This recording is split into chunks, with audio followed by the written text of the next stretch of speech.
Matod pa sa atong tubag sa Salmo sa to? Ang Ginoo maayo. Ang Ginoo maayo ug maluluyon. Kasabot mo ani. Lingiyay mong tupad ing na liwat kas Ginoo. Ing na kono, naliwat ka.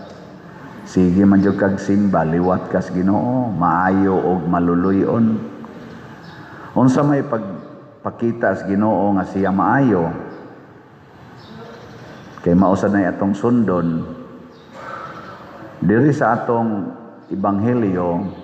Ang amahan nga gigamit ni Hesus isip pasumbingay maayo gyud, ug unsay pangayoon sa iyang anak iyang ihatag, mao nay maayo.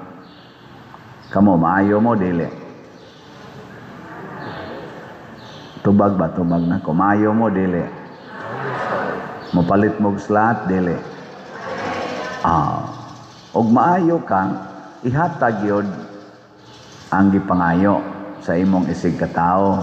Nya nangayo man taog slat, imong yung ihatag. Pero di ka mo palit, bisag naa kay ikapalit, nya di jud ka maningkamot nga makapalit, dili ka maayo. Sa ato rong mga politicians, kinsa may maayo nga muhatag yus mga tao unsay gikinahanglan, ang mga Marcos Group, Duterte's Group o Pinklawans Group. Secret. Ato nang pamalandungan kay ngatong suportahan katulasan maayo nga candidate or maayo nga leader. Ayo di nataan ang mga dautan kay maproblema man ta. Unya kining maluluyon, unsa may timaan nga ang tao maluluyon. Para unsa man ang kaluoy. Tubag. Mercy ba? Divine mercy. Para unsa man na siya? Gamito na para sa mga makasasala. Nakasa ang iyang anak nga manghod. Iyang giwaldas ang kwarta nga gibahin ngadto niya ang bahandi. Giwaldas hangtod na hurot. Nya kay maayo man ang amahan, wa gid niya santaa ang iyang anak. Di patuyang lang. Hangtod gyud na hurot. Kay uban pa to, badlong dayon. Yaw-yawan pa. Pero ang amahan, wa gyud. Di padayon ra gyud. Hangtod na hurot. Hangtod na ang usa ka makasasala nagantos. Mao ginay dangatan sa makasasala magantos. Lingay mong tupad na wa ka nagantos ro sa imong kinabuhi. Na wa ka nagantos. Og nagantos gani ka pasabot nakasaa ka. Ana. Kinsa karoy nagantos kanang di na kayo katog, daghan na kayog sakit, nya way kalinaw, way kalipay sa ato mga politicians, mga Marcos Group, Duterte's Group o Pinklawans Group. Secret ana. Di naman na nato matuki, personal naman na nato nga encounter. Ang tinuod nga pag-antos naa na sa atong kasing-kasing. Sa labas murag okay kay ka, kay daghan kay kag kwarta, kay tagpila ka malita na kwarta imong gikuptan. Pero inside, tingali sa gawas, napriso ka, gidaog-daog ka, na-impeach ka sa gawas, murag luoy kay katanahon. Pero sa imo din kasing-kasing, malinawon day ka, malipayon, kontento, aka na, wa ka nagantos. Ngilingi usab ang imong tupad, ina dali ra ka makatug. Ina dali ra ka makatug. Yeah.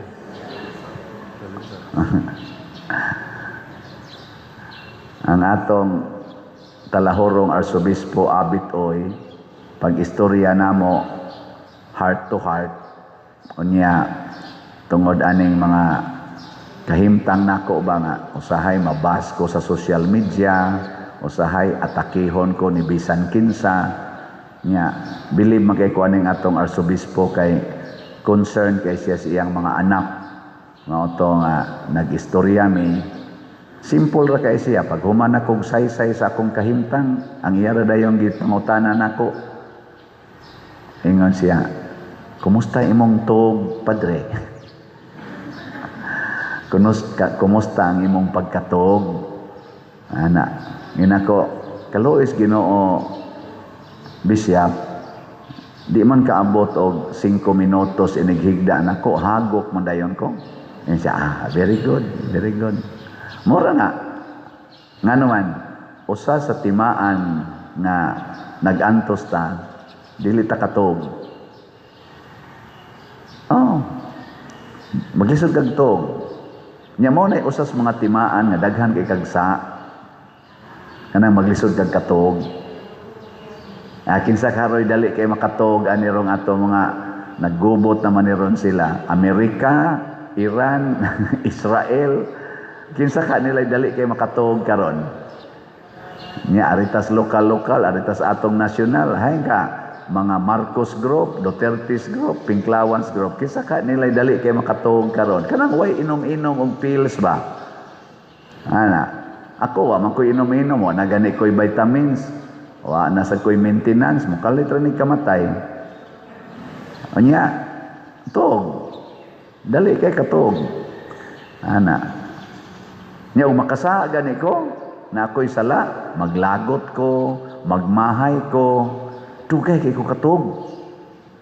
Magsigi ko, usay ko, damgo ko sa akong kugalingon, makatog na ko, damgo. Nya, mata na sad, nya, una-una na sa kap, anima. Kamantay mo na? Mao na, mas bali pag paantuson ta, basta makatog lang. Mao na, nag-antos ng iyang anak, tungod siyang sala, di na siya hapit, kaon, wa na siya kakaon kay bisan ang laog sa baboy nga iyang giatiman nga mga baboy di man siya pakanon. Didto siya nakaamgo nga mobalik ko sa akong amahan kay nagsubra ang pagkaon og dinhi na nilihok ang kaluoy nga Dios nun. Layo pagani ang iyang anak sa ilang balay, ang amahan misugat na. Ana, kung kanang nag-antos nga tao magbasol sa iyang mga sala, unsa may mahitabo, musudayon ang kalinaw. Wa pa gani ka kapangumpisal, wa pa gani ka nakahimo sa imong promise nga buhaton, pero ang imong kasing-kasing nabag-o na, malinaw dayon ka. Sugato na kas Ginoo ba? Wa pa gani ko kapangayog pasaylo. Di na maghuwat ang Ginoo nga mangayo pa kag pasaylo pinaagis pagkumpisal. Sugato na kaniya. Ana. Nangatog ra ba Hinoon ay kana ang inyong posisyon nga nangatog mo, pasabot ana malinawon mo. No. Klaro man kayo ang uban nga hangga ang uban nga ana agas laway. Karon kon panantan wa mo magtagdanay sa imong manghod or sa imong igsuon tungod anang ilog anang katigayonan sa inyong ginikanan. Ana, wa mo magtagdanay. Hasol man na. Hasol. Pero desisyon karon ingka di na ko makigburuka, di na ko mangilog, ihatag na nako ngadto. Naa din kay kalinaw, wa pa mo magkauli ha, wa pa nimo ikahatag, wa pa kay desisyon, pero wa na, malinaw na ka diri maglakaw-lakaw, gisugat na kas Ginoo. Manaw ay. Nya kusog mo kita mo ingon nga, dip ako ready Father, dip ako ready. Sige, di jud ka sugatos Ginoo. Unsaon man padiroy pagpasaylo, unsaon man pagpasaylo. Nakusayon ra kayo. Muhimo ra kag desisyon nga imong pasayloon. Kana ra. Ug di ka mohimog desisyon, awa jud kay kalinaw.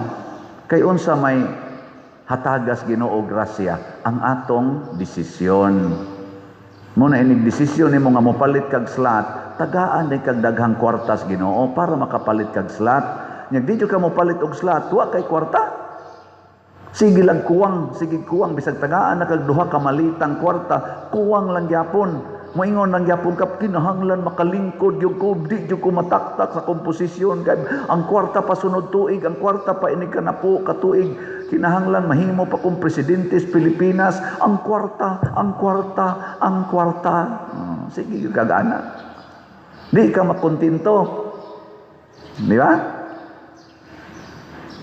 Sa inyong tanaw-tanaw, mga naong lang nila basihan, kisa may kontento karon nga mga politisyan, mga Marcos Group, Duterte's Group, o Pinklawans Group.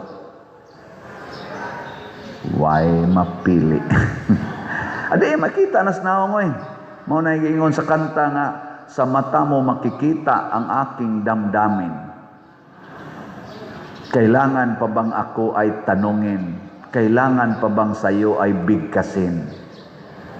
Sa mata ko makikita ang aking damdamin. Nagilingi ako no imong tupad. Tutuki ang mata. Tanawa og kontento na ba siya siyang kinabuhi. Mo piyong-piyong sang uban, bahala mo diyan.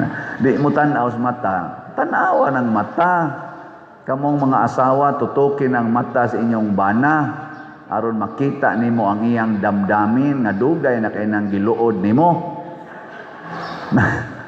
Kamo sang mga bana, tanawa sa nang mata sa inyong asawa, tutuki ng kalibutaw, pamalandungi, kay makita nimo diha ang iyang damdamin, dugay na kay nang kapatyono nimo.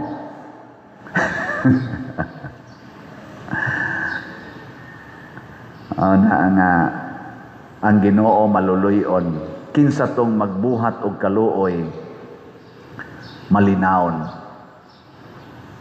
Makaluluoy kayo ang kinabuhi sa mga kabos, labi na dinis atong nasod. Makaluluoy kay takaron sa kamahal sa mga palitonon ni purting saka, tungod aning ilang pangawat na trillions ang gikawat, purting saka sa atong mga palitonon gyud. Nya wa pag yung mga income, mga ato mga kabos nga Pilipinos, labi na to mga contractual nangataktak na trabaho. Ang ato sa mga OFW karon tungod aning gubat nga displaced na 40 ang daghana in town. Ang uban kay nangamatay na. Pero ang giuna sa atong kongreso, ang impeachment sa Vice Presidente, nagpakita ba sila naluoy natong mga kabus nga Pilipinos? Naluoy sila? Wa. Ang ilaw tang unahon karon unsaon pagtubag ang atong panginahanglan.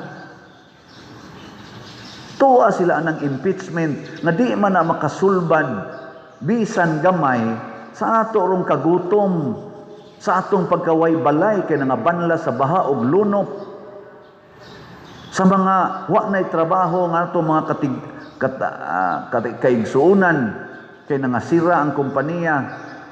Di man na makatabang ang impeachment sa Vice Presidente, bisag kapila pa na nila i-impeach, di man na makapaarang-arang sa atong kahimtang kitang mga Filipinos nga antos karon. Sila tingay dito, lipay kay sila.